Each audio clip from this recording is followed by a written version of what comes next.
Welcome to PWS United, a podcast for the Prader-Willi syndrome community, brought to you by PWSA USA. This podcast gives the latest news in research, advocacy, and family support by bringing together staff, volunteers, PWS treatment specialists, biotech and pharmaceutical representatives, caregivers, family members, and individuals with PWS. Our goal is to share education, awareness, and resources with those living with PWS and their supporters. Join us in our mission to enhance the quality of life and empower those affected by Prader-Willi syndrome. Hello, everyone. Welcome to today's episode of PWS United, the podcast where we explore the latest news, research, and resources impacting those affected with Prader-Willi syndrome. My name is Dorothea Lance. I am PWSA USA's Director of Community Engagement. And so welcome to today's episode. Today, Carrie and I are honored to welcome two special guests from Aardvark Therapeutics. We have Dr. Tien Lee, who is the founder and CEO, and Dr. Manasi Jaiman, the company's Chief Medical Officer. So Aardvark recently launched a phase 3 clinical trial for ARD-101, which is an investigational treatment designed to help manage hyperphagia, which is one of the most complex and challenging aspects for individuals living with PWS. So we're really looking forward to learning more details about the phase 3 study, what ARD-101 can do for families and our loved ones, and how Aardvark is keeping the patient perspective at heart in their work. So with that, I'm just going to open it up. So Tien, we're going to start with you. Can you tell us a little bit about your personal journey? Like what led you to start Aardvark Therapeutics and really like what drives your passion for this mission? Oh, great, y'all. Thanks for the opportunity, first of all, to be on this podcast. And, I went to medical school and became a physician because I really wanted to make impact in patient care and improve the lives of people. And that really was the driving force behind me even going to this career. And actually, through serendipity, I became a founder or co-founder of actually several biotech companies and have been responsible for at least one FDA-approved product. And, when we started Aardvark, just even the journey for biotech was a way to leverage an opportunity to reach out and improve the lives of more patients. I thought that, if we could help develop new drugs to address conditions where there wasn't a current treatment, could multiply impact in patient care as well, too. And my wife is also a physician. We've actually met in medical school. This is exactly what drives us to want to do more. And when we started Aardvark Therapeutics, we were just using our scientific curiosity to delve into a really relatively unexplored domain in bitter taste receptors. These receptors we have in our body, there are really no drugs that are designed currently or available to hit these receptors, but they do a lot of things for us, including, we believe, abrogate hunger. When we started elucidating this pathway, we discovered so many opportunities in what it could potentially address. And we actually worked backwards. We actually found out this very unique pathway could turn down hunger. And this is actually different than what appetite is in terms of driving eating behavior. And then we try to find what is this a solution for? What is the problem that best matches the solution? And Prader-Willi syndrome really seemed to match very well with what this drug was compensating for. And we got very excited. And then, as we got to know the community and our team, found out all the impacts of Prader-Willi, we became very, emotionally invested in trying to see this through. And this is really what drives us all as a team today, and me individually as well. We have a tendency to suck people in really quickly with our community. You talked a little bit about appetite and eating behavior. Can you discuss a little bit of the difference between hunger and the difference between appetite? Can you elaborate on that a little bit? Absolutely. So, your brain, when you're eating hyperphagia, it can be driven by two different drivers. One is a reward-based pathway. It's almost like the carrot and stick analogy. And one is the kind of the penalty avoidance part of your brain's drive. So if you like a delicious type of food, if you like a cake or ice cream, for instance, it's appetite that's drawing you to want to eat that. It's a reward-based drive. And then if you're fasting and not eating for a while, over time, that discomfort of hunger is what drives you to eat. And then food quality becomes less, it's not really what driving you. You're trying to get away from something uncomfortable. So those work in conjunction. Your brain actually regulates both at the same time. You can imagine for most people, if all the food in the world were just like dog food, for instance, your appetite would not be there and you wouldn't eat too much. But if you're starving, then you'll eat anything. And we think that in Prader-Willi, the driver for the hyperphagia is hunger-based, not appetite-based. And there are many reasons why we think this is true. As you know, the food quality doesn't really diminish that drive. And also the drugs that are focused mostly on appetite, like we believe the GLP-1 drugs, are less evident because taking away the carrot is not the problem. It's the stick that's driving the eating behavior. And there are a lot of other biologic signs and biomarkers that suggest this is what's happening. And that's why we think that solving hunger is really, for Prader-Willi, the more focused target for us. Thank you so much, Tien. So, Muncie, you began your career as an attending physician. So what really inspired you to make that transition into the pharmaceutical industry? Sure. So again, also thank you for having us here today. I'm really happy to just talk a bit about kind of what we're doing at Aardvark and as well as how we really want to help the community. So in terms of this question, I'm a pediatric endocrinologist. As we talked, I'm a true pediatrician, and everything has to make sense to me. And the way I speak about it has to make sense to the people I talk to, especially parents and their kids.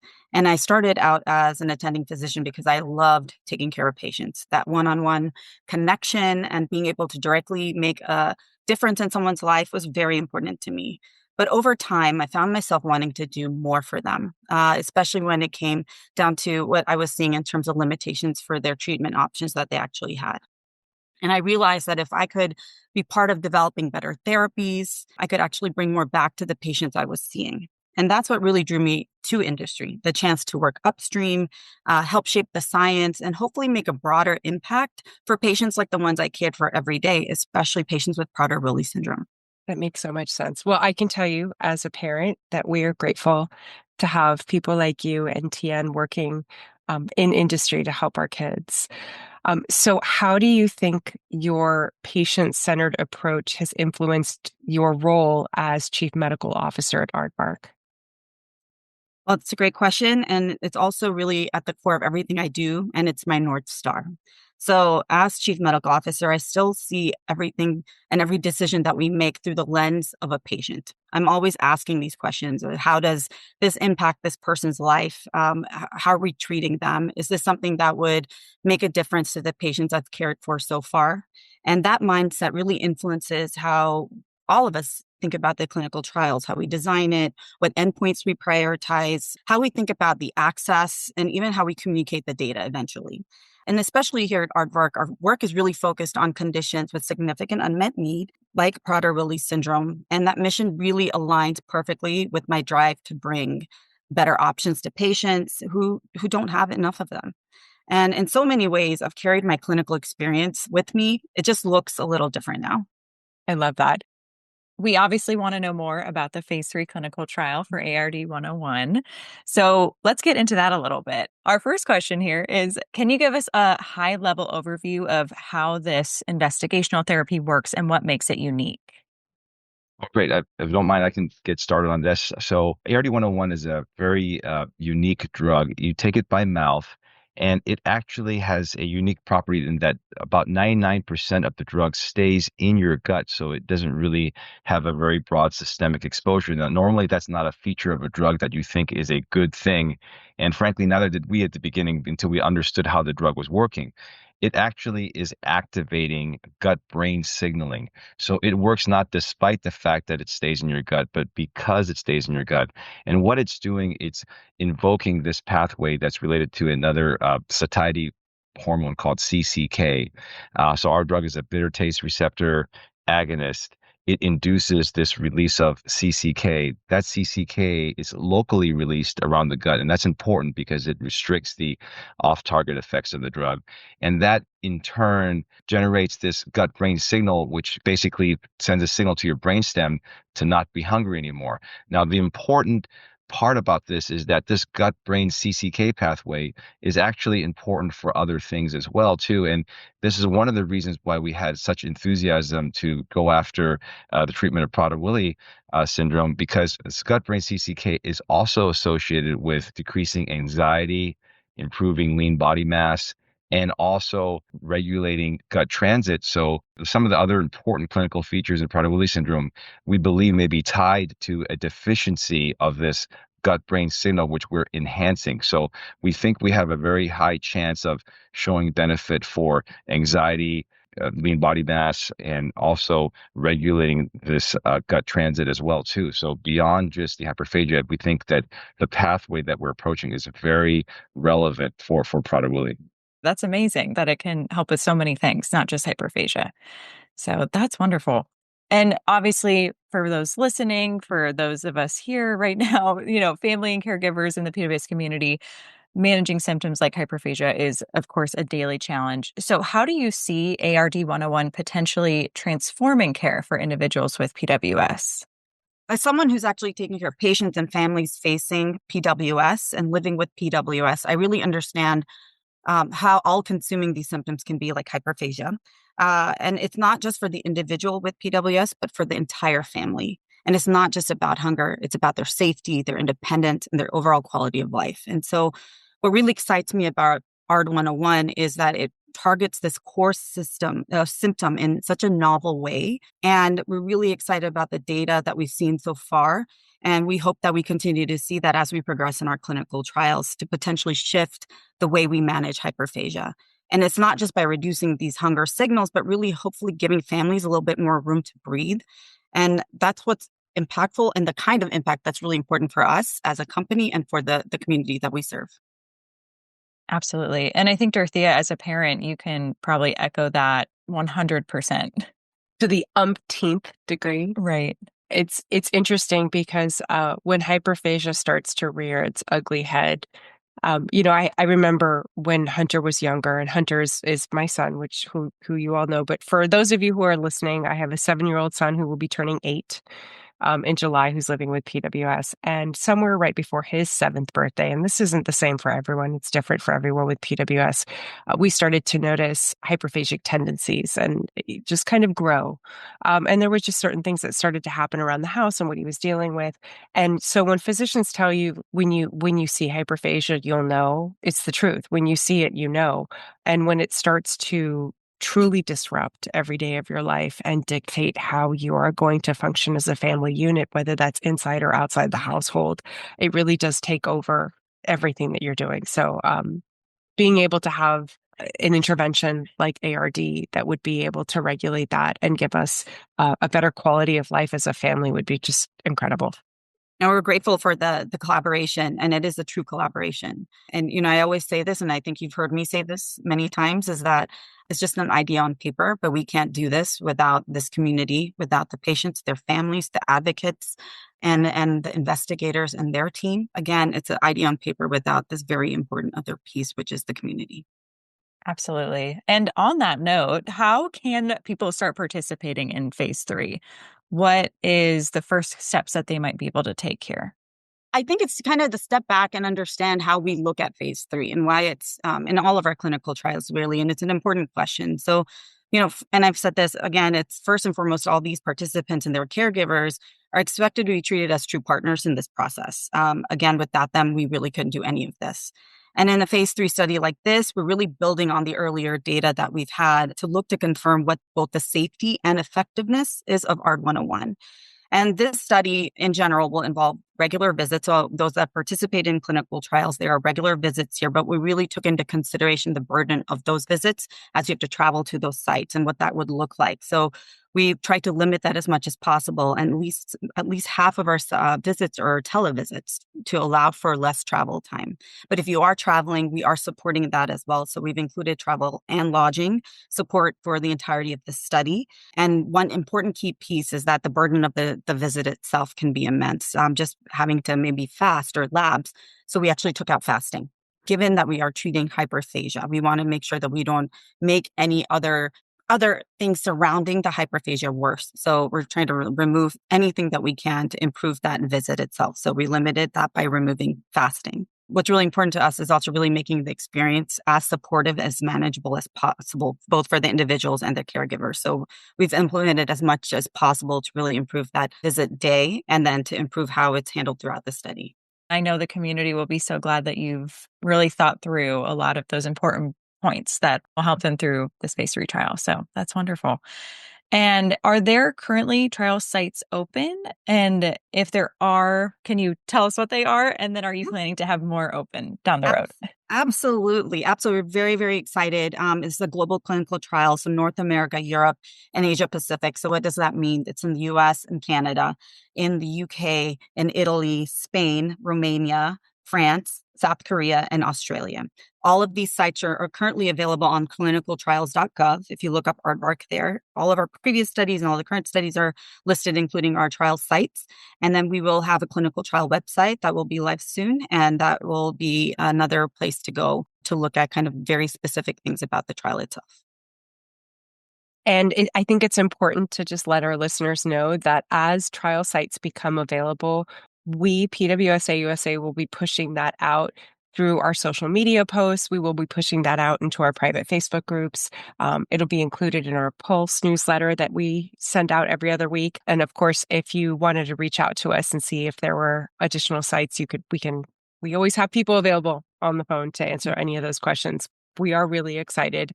And I know that there are so many individuals in our community who are excited about this clinical trial. And we're so grateful that you all are working in our community. I think it's important also for our listeners to realize that, we have some pretty incredible industry partners, and Aardvark has done just such a wonderful job of reaching out, not just to PWSA USA and FPWR, but to our community in general to make sure that as they're developing what these trial sites are going to look like and how they're going to work with the PWS community. They've really engaged with us to find out and make sure that they're covering the needs for the PWS community that they're going to be working with during these clinical trials. So it's been just an incredible experience to have such amazing industry partners that are really working hard to understand the limitations and the demands of our PWS community. So I wanted to take an opportunity to say thank you so much for doing that and taking the time to get to know our folks. Thank you. Thank you, Dorothea. And I think Tien and I both talk about this regularly, actually, and we're always so excited to work with you and your team and the community. And it's because it brings us back to the reason why we're all here and why Tien and I both went into medicine. What drives us every day is the people, the patients, their families, and to truly make a difference in our lifetime. And if we can even bring this forward, we've done what we set out to do from the day one that we decided to be in medicine. So we're grateful for the opportunity. We're grateful to work with such an amazing community and the advocacy behind it. Well, thank you. From this PWS mom to you all, thank you. Are there any final thoughts that you all would like to share with the PWS community about the work that Aardvark is doing and your dedication to new treatments? I'd just like to say we're both physicians, but we're also parents too. And we very much feel that the hardship with patients and families with PWS, and it really drives us every day. I mean, we also have a self-imposed feeling of urgency to try to work every day. We work for long hours and we're trying to as quickly and responsibly as we can, because we do think we have a potential solution for a lot of these other unaddressed conditions, and we want to introduce that to patients and their families as soon as permissible. So this is kind of like our everyday mission that we live through. Yeah. And I again want to piggyback on that as well and just say how deeply grateful we are to the PWS community for your honesty, your advocacy, and willingness to work alongside us. At Aardvark, we're driven by that same urgency that families feel every day. As Tien mentioned, we're both parents. We know that current options for patients are few. They're often inadequate, and some come with their own risks. And addressing the gap is exactly why we're here. Our entire team is dedicated and committed to pushing this science forward, and we're just really grateful for the ability to work alongside such an amazing community. Guys, thank you. It's hard to do this and not, as a mom, tear up a little bit when we really hear the dedicated professionals that are working in our industry space, that are working to make the lives of kids like my son so much better. So thank you so much for everything that you're doing. And really quick, before we sign out here, I wanted to make sure that Aardvark gets, a plug where it's due. They're our diamond sponsor for our conference coming up this summer, and you will be there and people can come to your table. And what does that look like? Yeah, we're having a huge group from our company of a very small group. We have small numbers in our company, but almost half, if not more, are going to be at the conference, and really want to show up because we want to support everyone attending, answer questions, really talk, kind of help people understand, educate about what we're trying to accomplish, and again, also thank them. Thank them for their interest, thank them for their participation, and be part of a community and celebrate them as well. That's wonderful. We cannot wait to see you there and have our community meet you in person. That'll be great. I'm really looking forward to it. Thank you for joining us today and just giving us an opportunity to talk about the important work that you're doing. I just want to make sure that to our listeners, if you're interested in learning more about ARD-101 phase 3 clinical trial or how to get involved, check the resources that are going to be linked to this podcast in the show notes. And as always, thank you so much for tuning into PWS United. And please be sure to follow and subscribe so you don't miss future conversations like this one. And I'm so excited that you all were able to join us today. Thank you so much, Tien and Manasi. It means a lot to have dedicated individuals like you working in our space, making just better lives for our community members. So thank you so much for taking the time to do this today. Thank you. Thank you for having us. And thank you very much. We really appreciate the opportunity and we'll look forward to the future.